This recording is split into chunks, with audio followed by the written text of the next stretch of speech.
जय शनिदेव, जय श्री कृष्ण।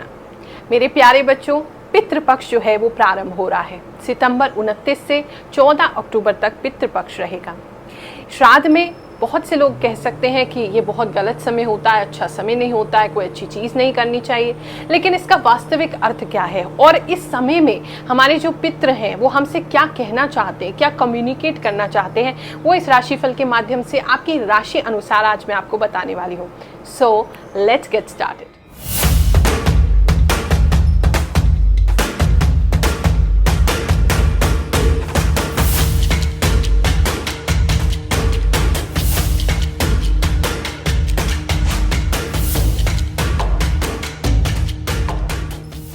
आपको बहुत से सज्जनों ने बताया होगा कि पितृ दोष आपकी जन्म कुंडली में है। बहुत से लोग पितृ दोष को लेकर के डर जाते हैं। हमारे पास भी जनता दरबार जो हर गुरुवार को निःशुल्क हम लगाते हैं, उसमें बहुत से लोग आते हैं, कहते हैं हमें पितृ दोष है जिसकी वजह से हम बहुत परेशान हैं, किसी ने हमें बताया है।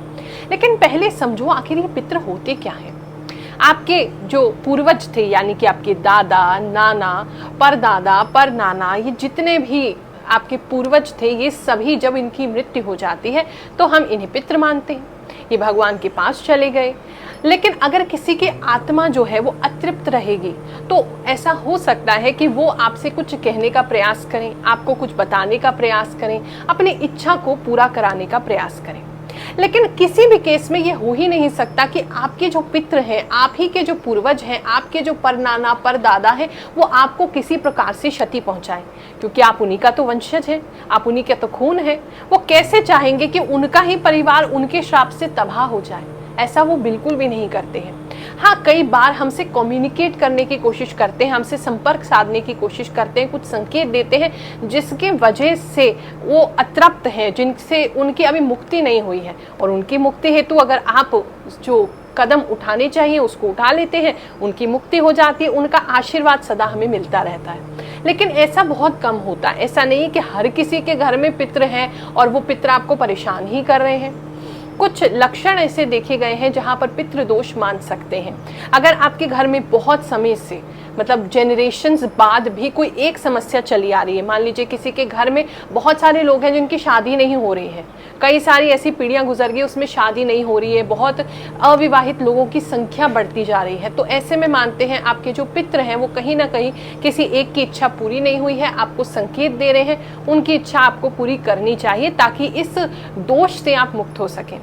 कुछ लोगों के यहाँ जो वंश है वो वंश आगे नहीं बढ़ता है, बहुत जनरेशन्स हो गई हैं, लेकिन बड़ी दिक्कत आती है वंश वृद्धि करने में, पुत्र संतान प्राप्ति में। ऐसे में भी कई बार देखा गया कि पितृ दोष घर में होता है या आपके कुल में लगा हुआ है।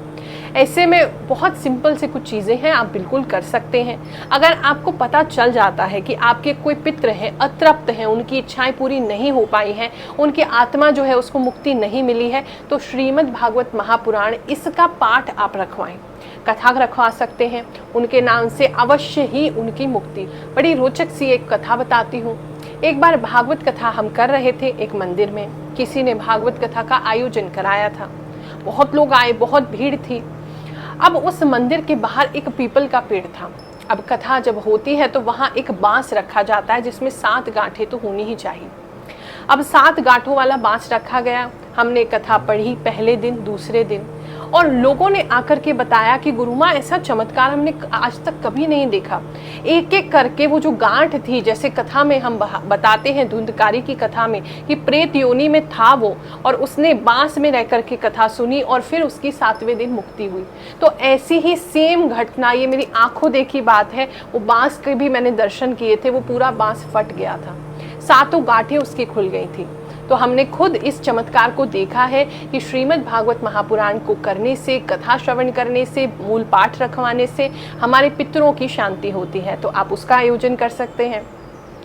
इसके अलावा मान लीजिए इतना बड़ा आयोजन आप नहीं कर पा रहे हैं, तो इस स्थिति में आपके जो भी पूर्वज थे, आप उनके लिए प्रॉपर गया जी में तर्पण वगैरह अगर कर चुके हैं, उसके बाद भी शांति नहीं हो रही है, तो जो भी आपको पता चला है कि इनके वजह से इनकी मुक्ति नहीं हुई, इनकी तृप्ति नहीं हुई है, तो उस व्यक्ति की वो इच्छा को पूर्ण करने का प्रयास करें। कि अगर मान लीजिए फॉर एग्जांपल आपको पता चल गया है कि आपके जो भी पूर्वज थे उनमें से किसी को एक्सीडेंट से उनकी मृत्यु हुई है, तो अभी उनकी इच्छा जो थी जीने की, आगे कार्य करने की, वो पूरी नहीं हो पाई है। तो आप उस कार्य को, जो अधूरा कार्य उनका रह गया, अगर उसको पूरा कर देते हैं तो ऐसे में पितृदोष निवारण आपका हो जाएगा। ये भी मालूम नहीं पड़ रहा है तो अपने पूर्वजों के नाम से आप भंडारा इत्यादि समय समय पर करते रहें, उनके नाम से दान पुण्य करते रहें, खासकर उनको जो भी चीज़ें पसंद थी वो करते रहें। अगर समर्थवान हैं आप तो बुजुर्गों के लिए आप एक आश्रम निर्माण कर सकते हैं, ओल्ड एज होम का निर्माण कर सकते हैं तो भी, या फिर वहाँ पर भी दान पुण्य कर सकते हैं, उससे भी पितृदोष में शांति होती है। पितृदोष हमेशा बुरा नहीं होता है और ना ही श्राद्ध या पितृपक्ष बुरे होते हैं।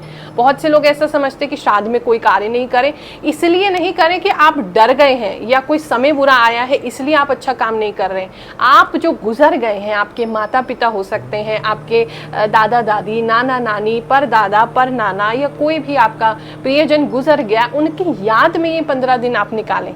तो अब उनको याद आ रही है आपको, आप उनकी याद में व्याकुल हैं और आप उनकी याद में आपका मन जो है वो भर गया है, तो क्या आपका मन करेगा कुछ नई चीज़ खरीदने का, कोई अच्छी चीज़ खरीदने का, कोई अच्छी चीज़ पहनने का?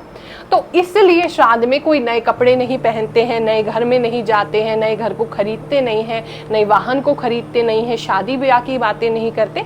इस कारण, ना कि ऐसा है कि आपको इमरजेंसी में अगर कुछ करना ही पड़ गया तो उसमें कोई दोष लग जाएगा। वो दोनों चीज़ों को बहुत क्लियर करके चलें। अगर कोई इमरजेंसी है, आपको कोई शुभ कार्य करना ही है और पॉसिबल ही नहीं है कि वो टाला जा सके, तो बिल्कुल चिंता मत करिए, आपको आपके पितरों का आशीर्वाद मिलेगा। उनको याद करिए। इस समय में जब भी उनको याद करते हैं ना, वो ज़रूर सुनते हैं। एक विशेष ऐसा चैनल खुलता है इन 15 दिनों में कि जिससे भी आप बात करना चाहते हैं वो आपके पितर आपको आशीर्वाद देने ज़रूर आते हैं। और बहुत से लोग ऐसे हैं जो मुझे बताते हैं, गुरु माँ सपने में हमने अपने पितरों को देखा। तो ये भी शुभ संकेत है, शुभ लक्षण है। अब हम बात करेंगे आपकी राशि अनुसार आपके पितर आपसे क्या कहना चाहते हैं, क्या आपको स्पेशल बात बताना चाहते हैं, क्या मैसेज देना चाहते हैं। तो शुरू करते हैं। तुला राशि वालों, दिखाई दे रहा है कि आप अपने पितरों से थोड़ा सा भय खाते हैं, थोड़ा डर लगता है आपको। पितरों से बिल्कुल भी डरने की ज़रूरत नहीं है, ना ही पितृदोष से डरने की ज़रूरत है। आपके पितरों में कोई ऐसे हैं जिनको खाने पीने का बहुत शौक था, उनकी तृप्ति नहीं हुई है, तो इस पितृपक्ष में आप उनके लिए कुछ विशेष भोजन बना करके दान करें। आप सभी कौओं को खिलाना, गौओं को खिलाना, ब्राह्मणों को खिलाना, ऐसा ज़रूर करें। भंडारा भी कर सकते हैं, चाहे तो गरीब में जाकर के भी कुछ गरीबों के बीच में उनको जो भी पसंद था उसका आप दान करें। नहीं पता चल रहा है कि किसकी बात हो रही है तो कोई चिंता की बात नहीं है, आप खाने की कोई भी सामग्री आप दान कर सकते हैं, आपके पितरों तक ज़रूर पहुँचेगी और उनकी तृप्ति होगी। इस पितृपक्ष में आपको भय से मुक्ति ज़रूर मिलेगी। आप जो बंधन महसूस कर रहे हैं, भय मुक्त होंगे इस पितृपक्ष में और अपने आप को फ्रीडम महसूस करेंगे। जैसे आपको लग रहा था बहुत समय से हम दब गए हैं, बहुत समय से हमें बांध लिया गया है, उन सभी चीज़ों से आपकी मुक्ति इन पितृपक्ष में ज़रूर होगी। अगर आपके कुल में कोई बलि का प्रावधान है, बलि बिल्कुल बंद कर दीजिए। उससे आपके पितृ जो है बिल्कुल खुश नहीं है, उससे उल्टा नाराज़ हो रहे हैं, तो वो आपको छोड़ना पड़ेगा। इस पितृपक्ष कुछ लोगों को एंसेस्ट्रल प्रॉपर्टी से कुछ लाभ होता दिखाई दे रहा है, यानी कि जो आपकी पैतृक संपत्ति है, पितरों की संपत्ति है, दादा परदादा की जो आपकी ज़मीन है, वहाँ से लाभ होता हुआ दिखाई दे रहा है। इजी नहीं है लेकिन आपको मिलेंगी अगर आप प्रयास करेंगे। घर की अगर बुजुर्ग महिला स्पेशली आप उनको आगे रख के प्रयास करेंगे तो आपको उसमें सफलता मिलेगी। मुझे अच्छा लगा यार, मुझे एक रास्ता मिल गया, एक प्लेटफॉर्म मिल गया। मुझे जो मैं भटक रहा था, वह मैं बहुत ज़्यादा भटक रहा था, रास्ता दिखाई नहीं दे रहा था, ऊपर वाले ने मुझे रास्ता दिखा दिया, मैं आ गया।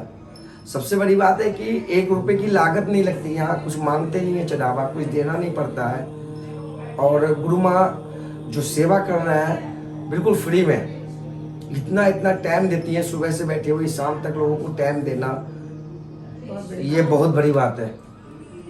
और सबसे बड़ी बात है, आजकल लोग पैसे के लिए काम करते हैं, 1 रुपया नहीं देना, 1 पैसे नहीं चढ़ाना, और उसके बाद समस्या को इतना आराम से सुनना। जिस प्रकार से बताया है, अपने पितरों की शांति के लिए, पितृदोष की शांति के लिए बिना घबराए, बिना डरे आप ये सब कार्य करें। आपके पितरों का आशीर्वाद हमेशा आपको मिलेगा, क्योंकि पितृ तो हमारे ही हैं, तो हमारे ही जो लोग हैं वो हमें कैसे श्राप दे सकते हैं, वो तो हमेशा हमें आशीर्वाद ही देते हैं।